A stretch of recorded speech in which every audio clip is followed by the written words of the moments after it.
تم کہتے ہو میں مانوں گا اگر میں مر گیا تو میری نسلیں بھی جان لیں گی.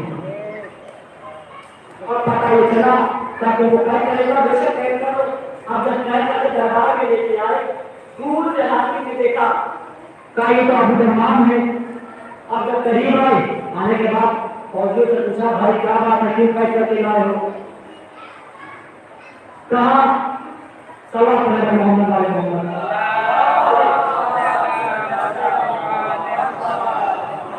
تو پوچھا کیوں کیسے کر کے آئے ہو؟ اب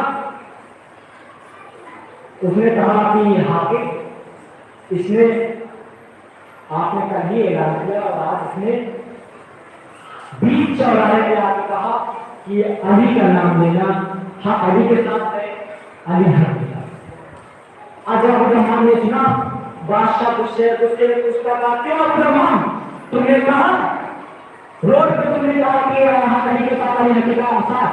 اب ابو درمان نے کہا سن ابھی تک روڈ پہ کہا تھا اب تیرے دربار پہ کہہ رہا ہوں حق علی کے ساتھ علی حق کے ساتھ. اب میں تیرے دربار پہ کہہ رہا ہوں حق علی کے ساتھ علی حق کے ساتھ. کہا اچھا تیری اتنی ہمت تمہیں آپ کوڑے مارے جائیں گے. جلاد کو بلایا گیا. اب جب جلاد کو بلایا گیا اس نے جیسے دیکھا اب اس کو سزا ملی اسی کو. پہلا ٹولہ پڑا ابو درمان نے کہا حق علی کے ساتھ علی حق کے ساتھ. دوسرا ٹولہ پڑا پھر سے ابو درمان نے کہا حق علی کے ساتھ علی حق کے ساتھ. تیسرا ٹولہ پڑا پھر سے ابو درمان نے کہا حق علی کے ساتھ علی حق کے ساتھ. اب جیسے ہی ٹولے پڑھتے جاتے تھے ابو درمان کہتے جاتے تھے. 17واں ٹولہ پڑا تب بھی ابو درمان نے کہا حق علی کے ساتھ علی حق کے ساتھ. اب یہاں پر جب 80واں ٹولہ پڑ رہا تھا تو اب ابو درمان کے جسم میں اتنی طاقت نہیں تھی لیکن وہ حرکت کر رہا تھا.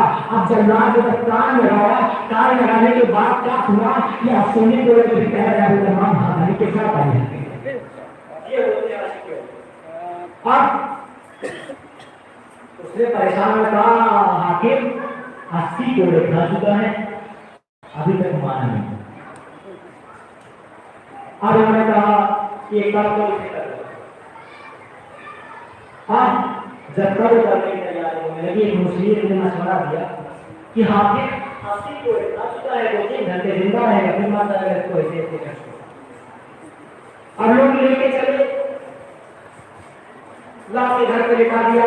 اب جیسے ہی بستر پر لیٹتے ہیں کہتے ہیں یا ہی مجھے صرف اتنی قوت عطا کر دیجیے کہ میں اس کے دربار میں پھر جاؤں اور کہیں کہ حق علی کے ساتھ علی حق کے ساتھ. اتنی قوت عطا کر دیجیے کہ میں جاؤں اور پھر اس کے دربار میں کہوں حق علی کے ساتھ علی حق کے ساتھ. اب جیسے اتنا کہتے ہیں مولا علی تشریف لاتے ہیں. اب خوشی کا عالم میں کہا یا علی آپ آ گئے. جناب مولا کائنات نے کہا کاش کہ تم نے دربار میں ہی بلا لیا ہوتا تو میں دربار میں بھی آیا.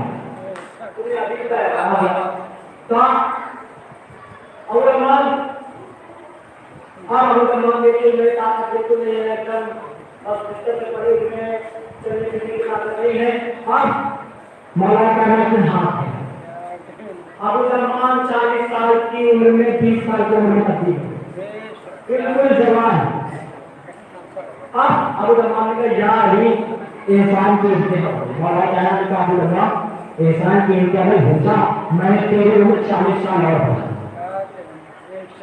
یہ چیز آپ یاد رکھیے گا. کتنی سال پڑھائی ہو 40 سال. یہ چیز یاد رکھیے گا اللہ والے کبھی تھکا نہیں. اب ابو درمان جب جوان ہو گئے پھر چلیے ابو درمان چوراہے پہ آ کے کہتے ہیں حق علی کے ساتھ علی حق کے ساتھ.